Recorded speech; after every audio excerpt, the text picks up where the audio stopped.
Hi, I'm Ollie, and in this Politics Explained video, I'm going to give you an introduction to the state and globalisation in Edexcel A Level Politics. This is going to be the first of 25 videos that are going to come out on the Politics Explained YouTube channel before this year's exams that go through the global politics section of the Edexcel A Level Politics specification.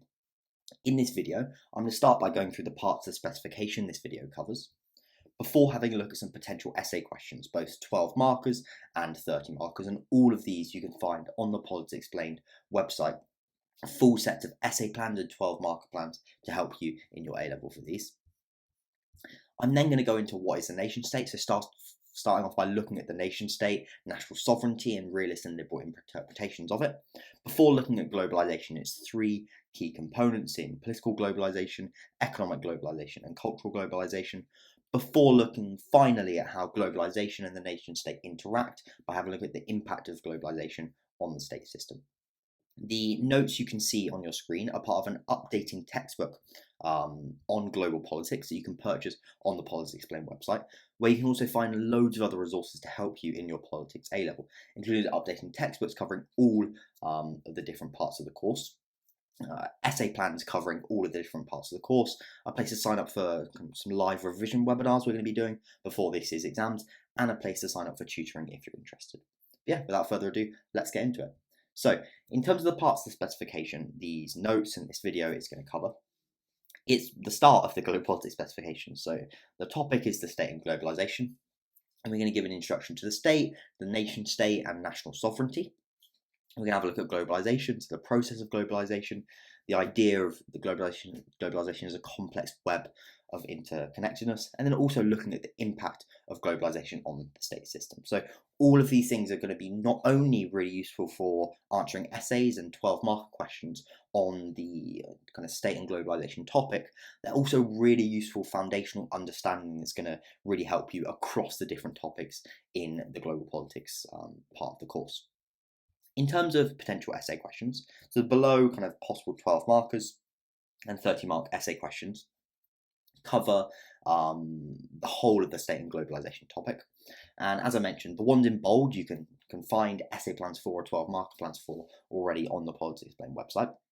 It should just have a quick look through. It gives you an idea of the questions you're going to be asked. So in terms of 12 markers, again, it's looking at differences or similarities. So factors that drive both economic globalisation and political globalisation, that's a similarity.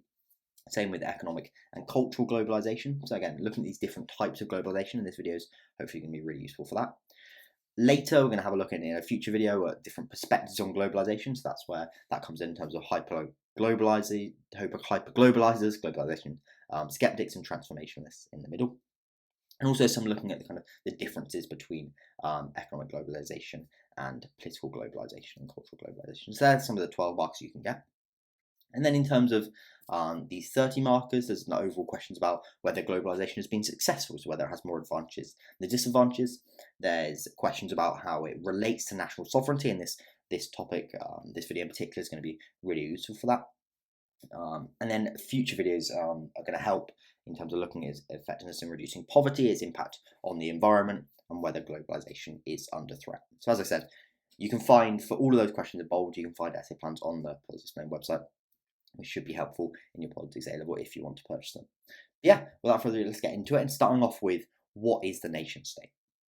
So the nation state, you may have heard it, but do you properly understand it? And that's why we really need to kind of boil down into what the nation state really is. And it's central to how we understand global politics today and how global politics is structured and how the world is really structured. So when we think about the world today, we naturally think of it as divided into nation states, such as France, the United Kingdom, Ireland, America, China, each with its control over its own land and people. And I think we can naturally think this has always been the case and the only way that the world could be structured, but that's certainly not the case, and the nation state wasn't inevitable, and there's loads of other different types of political formations that have happened in history and could potentially happen again as well. So starting off, going back to ancient Greece in particular, the city-states of Athens and Sparta, that's where you may have heard of kind of people like Plato writing, and that was their conception of politics at the time and how politics was structured. Then for hundreds and hundreds of years, we had empires such as the Roman Empire, the Ottoman Empire. Also, more recently in kind of European colonialism, the French Empire, the British Empire, which expanded across vast territories. They weren't simply nation states. They ruled and dominated people from other parts of the world who had no choice in the matter. Also have a look at some kind of interesting Asian conceptions of statehood, such as the Mandala system that happened in Thailand before European colonization, the tribute system in Imperial China, similarly, and also tribal societies in terms of indigenous groups, especially in North America, also in Australia. So the reason I kind of went through is to show that the nation state isn't how global politics must be structured, isn't how the world must be structured, and it's not inevitable. But how did the nation state come about then? Crucial to the story of the rise of the nation state that's often cited is the Treaty of Westphalia in 1648. And that came, the treaty effectively ended a really bloody war, the 30 Years' War in Europe. It's a devastating conflict between different countries in Europe, driven by religious and political rivalries. And effectively, they realised at the end to sign it that they wanted a way to maintain peace and manage the relationship between these different entities. And effectively set out that Europe was divided into sovereign nation states with clear borders. Each has its control over its own territory and people, and each recognised each other, and wouldn't kind of try and control another state's territory or people or encroach on that sovereignty. And this was really the beginning of the idea of the modern state system, and emphasised the principle that states shouldn't interfere in the domestic affairs of other states. And we'll look at that when we define the kind of nation state in a minute in a bit more detail. European colonisation or European colonialism then in some ways didn't spread the idea of the nation state, but in some ways did. So as European empires expanded, of course, the empire is a different form of politics compared to the nation state. Whereas very much colonial control was imposed on different parts of the world. But they did export the nation-state concept as well, because even though these empires were dominating and people particularly in Africa, parts of Asia as well, didn't have control, South America as well, didn't have real control and were dominated, they were kind of, these parts of the world were artificially constructed into nation-states as the Europe understood them, with fixed borders, irrespective of kind of existing cultural or political structure. And that's why you see that many of the borders, even today in Africa and the Middle East in particular, are straight. And that naturally doesn't reflect the existing culture, the real political structure that should be there, but it's kind of artificially imposed by European colonialism. And so that really spread this idea of the nation state to parts of the world where that's not how they organised their politics previously. And quite literally, Africa was literally divided up into nation states between the European empires in the Berlin Conference of 1884 to 1885. But of course, though European colonialism, as I said, exported the idea of the nation state across the rest of the world and spoke about sovereignty, in reality it was the empires that were dominant if colonialism was dominant, and those in the global south and those in these kind of countries that they created, nation states that they divided up, didn't have real control. But it's through decolonization that you really saw the nation state becoming global. So following the end of the Second World War and in the coming decades, colonies in Africa, Asia and the Middle East gained independence, and they were kind of recognized as new nation states by the United Nations. They often struggled due to these artificial borders I spoke about that were imposed by colonial powers, which led to internal conflicts and challenges in state building as kind of groups of people were kind of artificially put together in these nation states. And this was kind of really compounded by the fact they kind of remained economically dependent on their former colonies, which remained much richer, and we'll talk about that a lot more in future videos when we look at global politics.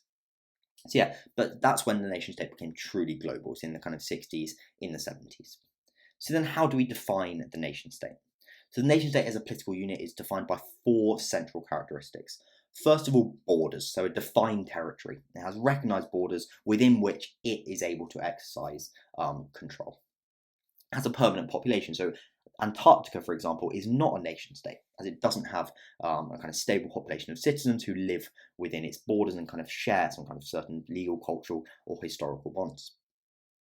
It has a sovereign government, and this is really important. So a nation state, to be defined as a nation state, needs to have a government that has control within those borders, control over people and over decision making, over its internal affairs, and crucially the ability to engage with other states. So a nation state has the recognised authority to engage and represent the people within those borders and engage with other states. And that's where international recognition is kind of a final thing that's really important to defining the nation state. As a nation state's kind of sovereignty and legitimacy aren't just self-declared. You can't just self-declare that you're a nation state. They rely on being recognised by the international community, and that's often reflected, for example, in the United Nations and whether they're accepted as a state in the United Nations.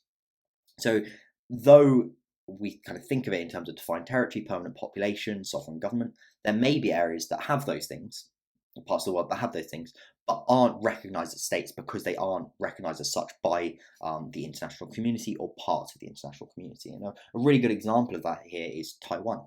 So Taiwan has its own government, has defined borders, has its own economy, and a defined territory. It is not widely recognised as an independent nation state due to pressure from China and the fact that China claims that Taiwan is still a part of mainland China, and therefore Taiwan isn't a member of the United Nations and isn't recognised by a majority of states as a nation state. Instead, it's recognised as a self-governing territory.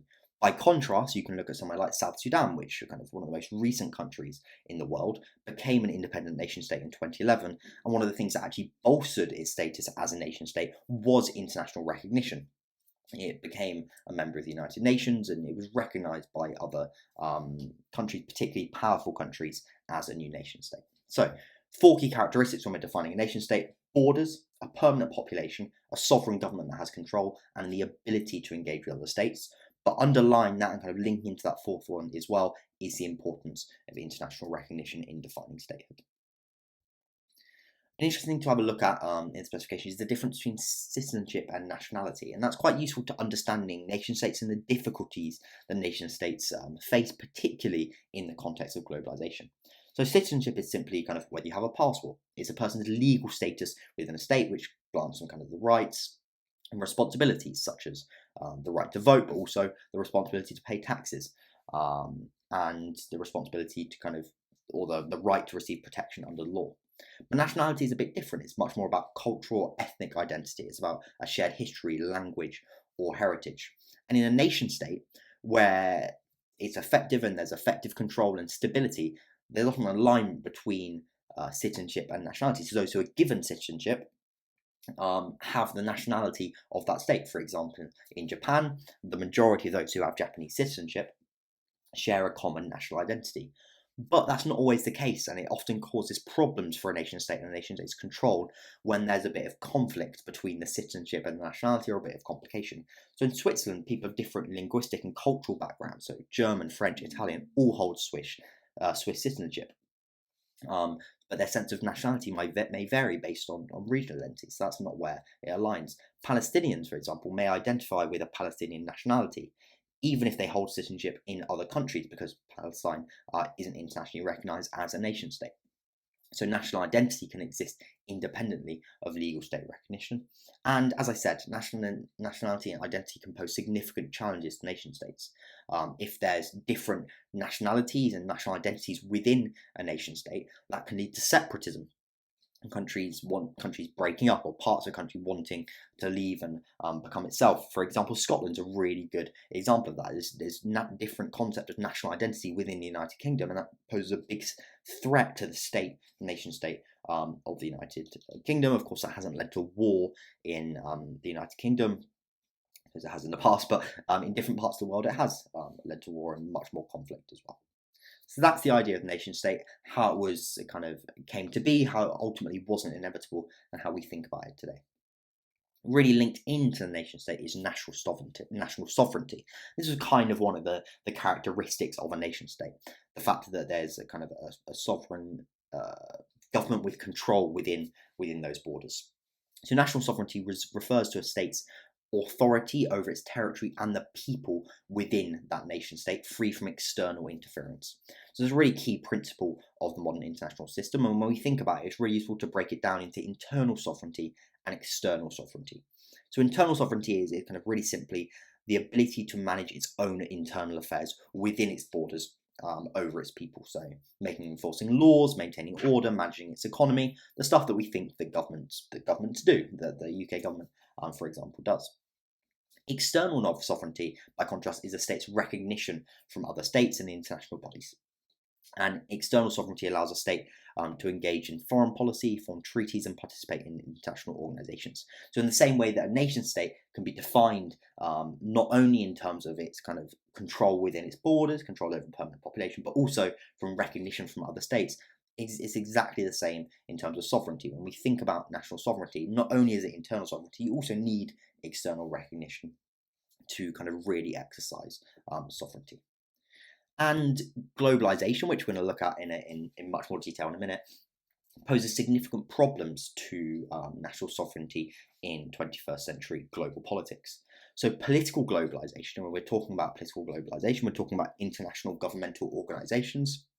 We'll go to that in more detail in a minute in terms of stuff like organizations like the United Nations, like the International Monetary Fund.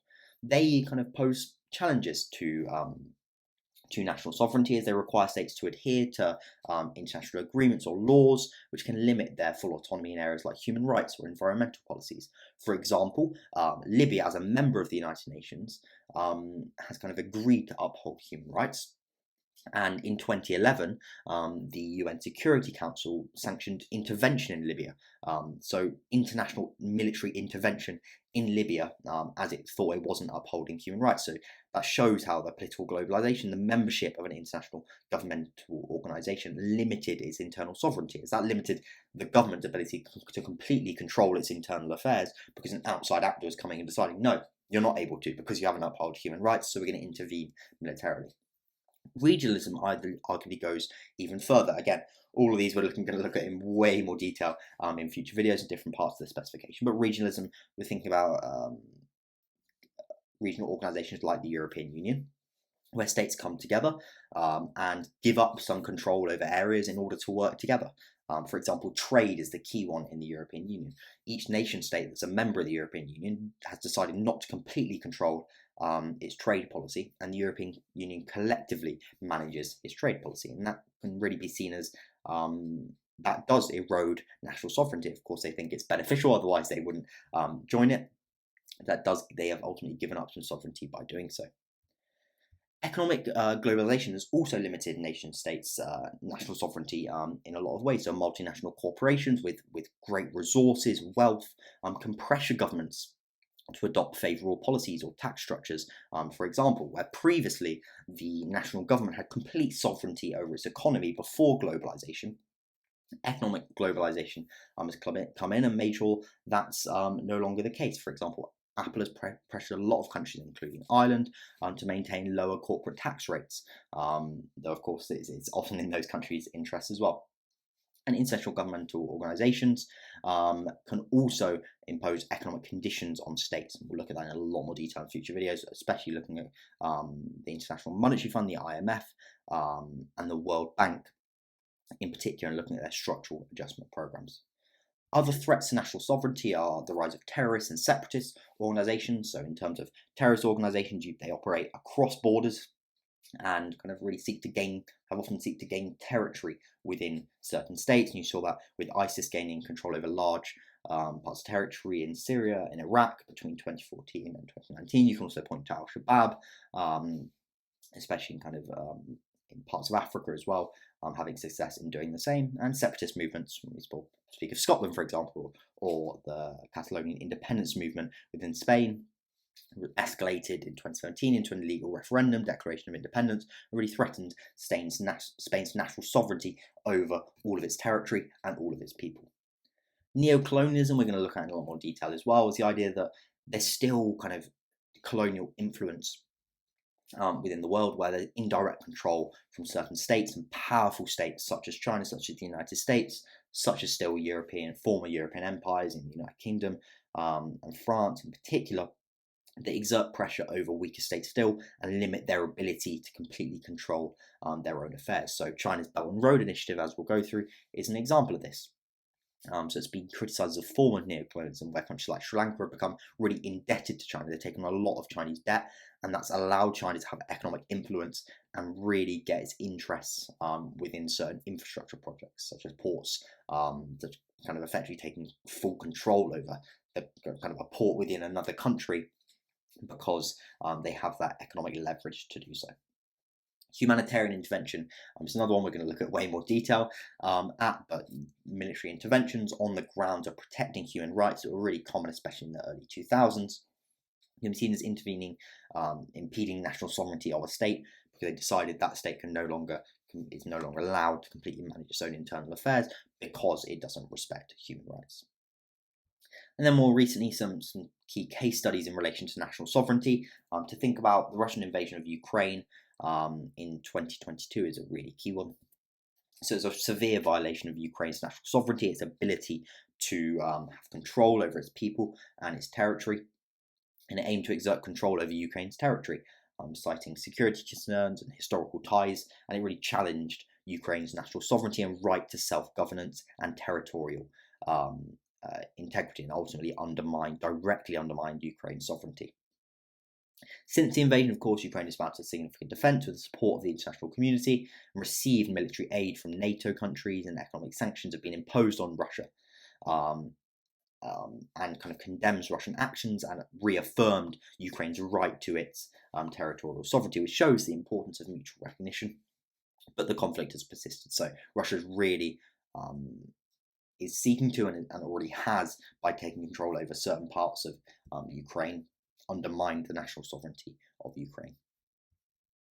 Brexit is another key case study we can have a look at. So some of the key reasons why many voted for Brexit, and a lot of the narrative around Brexit, was in relation to sovereignty. And there was a belief that by being a member of the EU, the UK was giving up too much national sovereignty in areas like immigration, lawmaking, trade policy, and by leaving the European Union in Brexit, the UK could regain that national sovereignty. Of course, since leaving, there's been complications, of course, in terms of, particularly with Northern Ireland, how to deal with that, showing that it still maybe doesn't have complete sovereignty. And there's also been kind of economic consequences, which is why many countries joined the European Union in the first place. Yes, they were giving up national sovereignty, but it was for the economic benefits. But it's a kind of a really key debate where sovereignty and national sovereignty was really central. In terms of the realist and liberal interpretations on the nation state and sovereignty, so bringing realism and liberalism, of course, you need to do it in one of the 12 markers, but it's also really useful to do throughout your kind of essays, just here and there, if you're looking to kind of push up to the A star. So I thought I'd include these kind of realist and liberal interpretations of the nation state and of sovereignty. So for realists, they view the nation state as the central and most powerful actor in an anarchic international system. So there's no overarching authority, it's just states effectively who have the real power. And sovereignty for them is absolute. So states have to protect their autonomy and security above all else. And that in a kind of state of constant competition between states, they have to kind of protect themselves and try and maximise and maintain their own sovereignty. They're really sceptical of international institutions or laws that constrain a state sovereignty, and they argue they don't really. International institutions, international law doesn't really actually constrain state sovereignty, and states maintain full control over their decisions and over their territory and their populations. Liberals also recognise the nation state as an important actor in the global order, but they do view the international system as capable of cooperation and governed by interdependence. So sovereignty is important, but it's not absolute, and it can be voluntarily shared by countries by working together in international organisations in particular, or pooled to achieve mutual gains, such as tackling climate change, for example. And they can benefit really from cooperation. So they don't see it kind of as a zero-sum game where states are in constant competition, as realists do. Instead, they see international relations as a place where states can come together to kind of tackle shared challenges, effectively. So where they agree is on the importance of the nation state as a crucial actor in global politics. Of course, realists believe that to a much greater extent, believe it's kind of the only key actor. Whereas, and this really where they disagree, is liberals view kind of other actors such as international organisations as also being important. And yeah, really central in that difference is the nature of sovereignty and international cooperation. So realists really argue that state sovereignty is absolute, and states really need to guard against external threats, while liberals believe that states can share sovereignty through international organisations and can give away some sovereignty for mutual benefit. Okay, so we've looked in detail at the nation state and national sovereignty. What we're going to have a look at now in the final part of the video is globalization.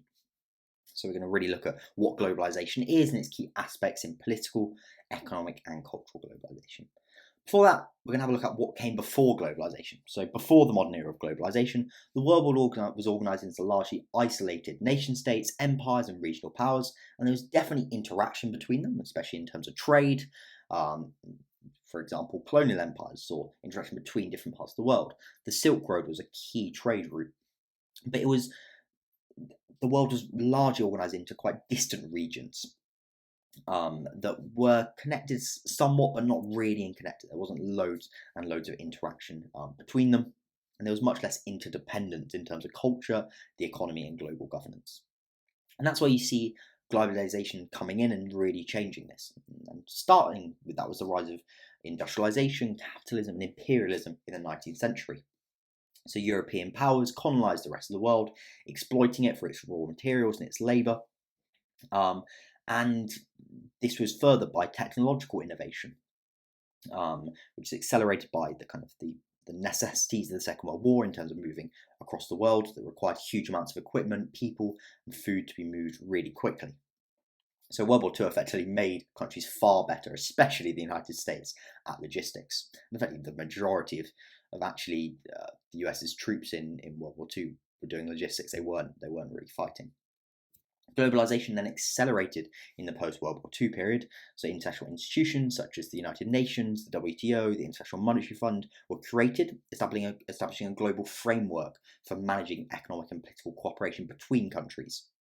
And this was also furthered by improvements to global communications networks and the rise of the internet later in the 20th century, and that really led globalization to overdrive in the 21st century.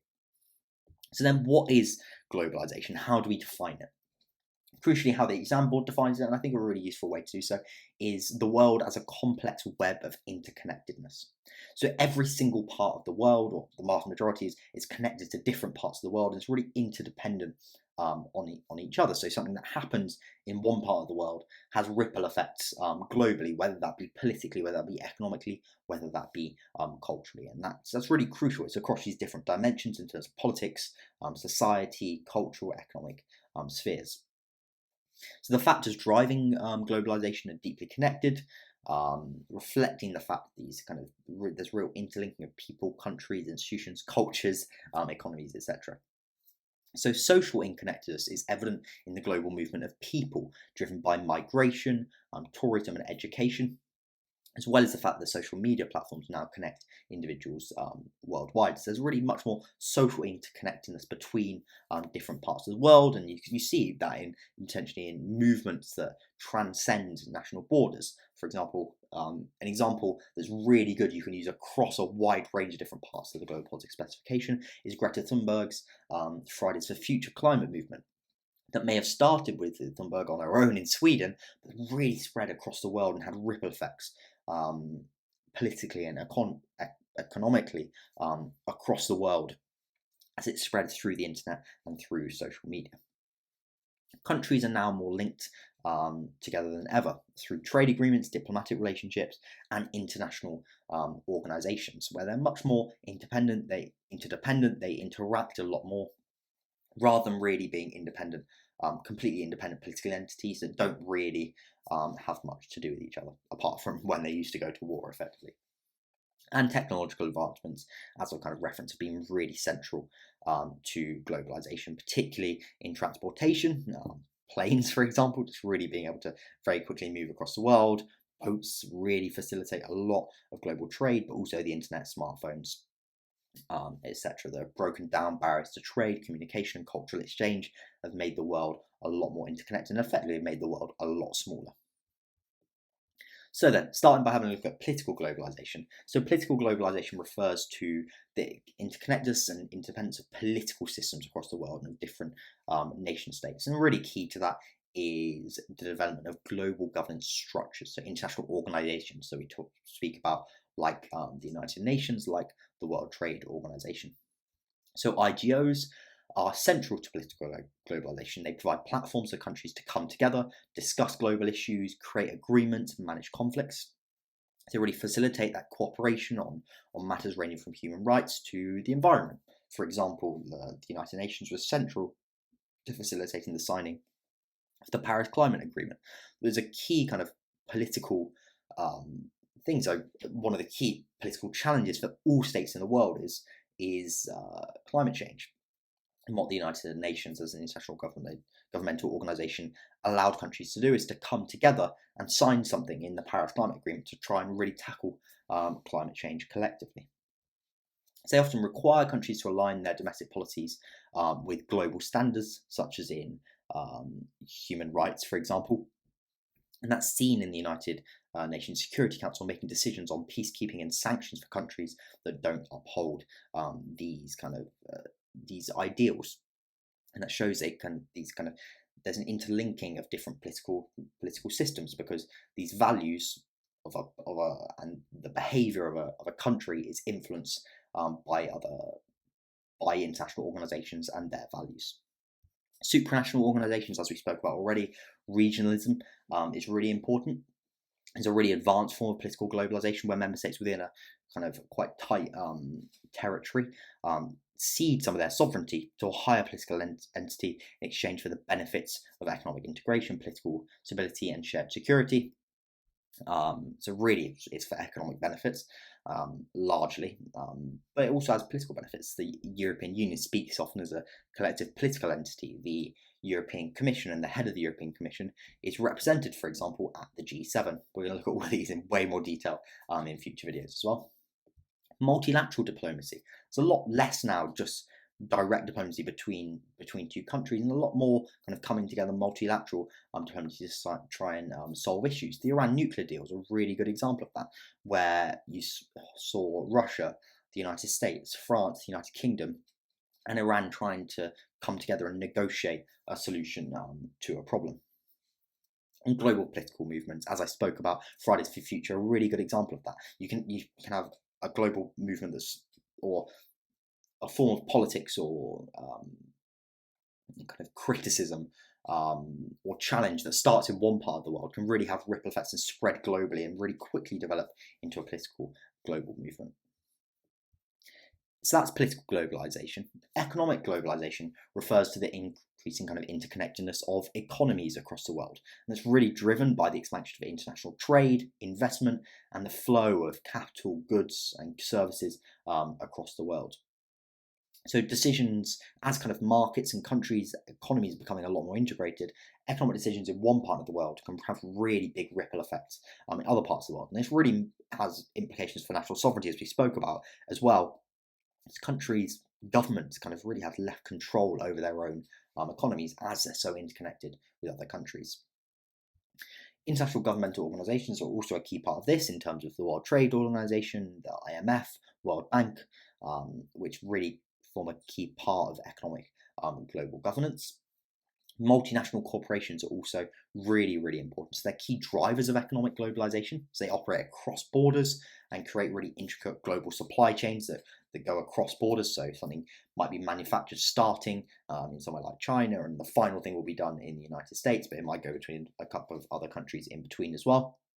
And they source raw materials from different parts of the world. So they're really global companies and corporations that integrate different economies. And they play a really significant role in shaping global trade patterns and driving foreign investment in countries. Global trade and finance are really central as well. So there's so much kind of breaking down of barriers in terms of trade, especially in terms of tariffs. So they're kind of taxes on imports, and what the movement for free trade has been is to reduce those tariffs, so it's much easier for countries to sell things to each other. That's effectively what global trade is, and it's really spread. There's so much more international selling and buying of goods and services, and that's been facilitated by international agreements such as the European Union, where there's no tariffs between European Union member states, or NAFTA before it was replaced. And also global financial markets have also become increasingly interconnected with capital flowing across borders as well. This integration of kind of global trade and financial markets has brought prosperity for some, It's also made economies a lot more vulnerable to global financial crises, such as the 2008 global financial crisis, which started just in kind of the housing market in the United States and had ripple effects globally and really affected the whole of the world. And that shows kind of one of the downsides, actually. We'll look at that in a future video of globalization. And then finally, we have cultural globalization, which is the increasing exchange and interconnection of ideas, values, traditions, and cultural kind of practices across the world. It's been driven in particular by communication technology, but also by migration, the physical movement of people. And one of the biggest debates that kind of the specification asks you to look at is whether it leads to cultural homogenization, so the dominance of a single global culture and a lot less diversity, or actually cultural hybridization, where local cultures blend with global influences and there's a lot more sharing of culture and awareness of different cultures across the world. So key aspects are kind of cultural exchange and travel through kind of people moving across borders for tourism, education, work. They carry their traditions with them, their foods, their customs with them. And so you have a lot more diverse landscapes and cultures within countries in terms of that diversity. You can see that in food, for example, but also in cultural festivals like Chinese New Year and Diwali, which don't just happen. Chinese New Year doesn't just happen in China, it happens across the world at that time of year as well. Global media and entertainment. So there's global media corporations such as Disney, such as Netflix. A lot of them, of course, are American due to its economic dominance. Have really spread films, television, music, and other cultural products to audiences across the world. So now, kind of cultures within countries are a lot less isolated. They're much more influenced by other parts of the world and other countries' cultures. And you can see that in the popularity of Hollywood movies, K-pop, Bollywood films. They're really transcending national cultures. Social media has been really key in driving this as well. And also global consumerism and brand. You can go to pretty much any country in the world and find a McDonald's, find a can of Coke, Nike, Adidas. They've really not just economic actors, but they've also become, these multinational corporations have become kind of cultural symbols and spread global consumer culture across the world as well. And that's what we'll have a look at. One of the debates is actually, is it globalization or is it Americanization? Particularly in terms of cultural globalization. We'll have a look at that in a future video. The final thing we're going to have a look at then is bring it together. We've kind of really been touching on it a lot, is the impact of globalization on the state system. The first key thing is that globalization has led to increased interconnectedness, interdependence of states, economies, societies that we looked at in terms of cultural, political, economic globalization. And this has really kind of made states a lot more interconnected and a lot more dependent on each other. So events in one country don't just kind of remain within that country now, they have ripple effects across the world, particularly if they happen in powerful countries. And a couple of global crises are key examples of this. The 2008 global financial crisis that I spoke about began in the US housing market, but had really big ripple effects across the world and leading to kind of a global recession. COVID-19 pandemic is exactly the same. The states were so interconnected, particularly in terms of economically, politically, in terms of the migration of people, that pandemics, of course, pandemics happened before globalization, but the COVID-19 pandemic spread really, really quickly. So influence spread across the world, but also then required global cooperation to really tackle it because it was a shared challenge ultimately. Globalization can be seen as having eroded some traditional aspects of state control over their citizens in areas like law and regulations. So you can see that in international human rights norms. In fact, the European Union kind of takes some sovereignty away from nation states as well. So there's international law that can also limit states where that wasn't there before. So national laws kind of really have to align with international standards, or there'll be a lot of international pressure on the states. That really takes some control away from a state. And political globalization has also led to an increase in humanitarian and forcible interventions. So you see that, for example, in the US invasion of Iraq, but also in humanitarian interventions in the early 2000s and late 1990s as well. And these interventions, while sometimes justified on the grounds of protecting civilians, really challenged national sovereignty, state sovereignty, and that shows how this political globalization of international organizations and multilateral cooperation and the intent to uphold international norms in terms of legal norms, in terms of human rights norms, actually impedes often the national sovereignty of a nation state. But again, with this, we're going to look at it in way more detail in a future video as well.